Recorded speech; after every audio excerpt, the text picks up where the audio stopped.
अगर आप भी CGL 2025 का पेपर देंगे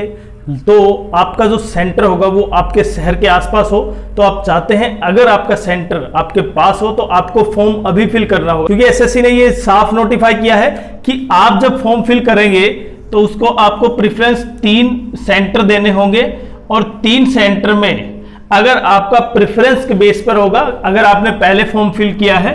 तो आपने जो सबसे पहला प्रेफरेंस होगा आपका वो, उसके बाद दूसरा और उसके बाद तीसरा। तो ये जो 3 सेंटर होंगे ऑल इंडिया बेसिस पे होंगे, ऑल इंडिया।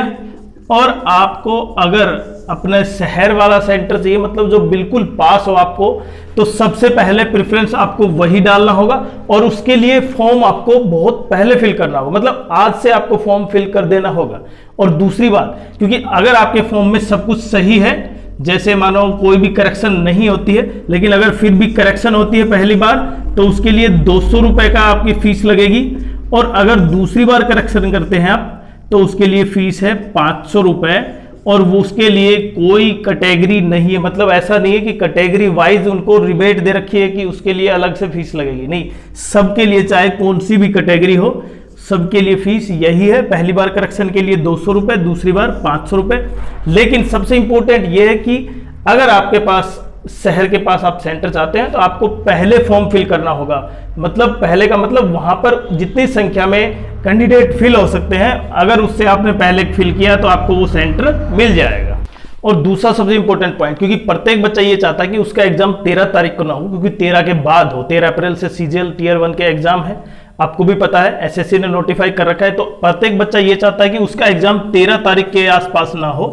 बाद में एग्जाम हो, लगभग 18, 20, 22 के आसपास हो, क्योंकि उससे क्या पता चल जाता है, उसको आइडिया लग जाता है किस तरह के पेपर आ रहा है, कितना पेपर का लेवल हार्ड है, कितना सही है, कितना इजी है, और उससे कहीं ना कहीं 2 से 4 नंबर की उसको हेल्प मिल जाती है। तो यहाँ पे जो 13 अगस्त को जो पेपर होगा, प्रत्येक बच्चा ये चाहेगा कि केवल 13 अगस्त को ना हो, उसका बाद में एग्जाम हो, लगभग 18 से 22 के आसपास, बीच से में पेपर हो। और सबसे इंपॉर्टेंट ये है, क्योंकि ऐसा बिल्कुल नहीं है कि आपने पहले फॉर्म भर दिया तो आपका पेपर भी पहले होगा, ऐसा बिल्कुल नहीं है। आपका फॉर्म डिसाइड करेगा आपका सेंटर,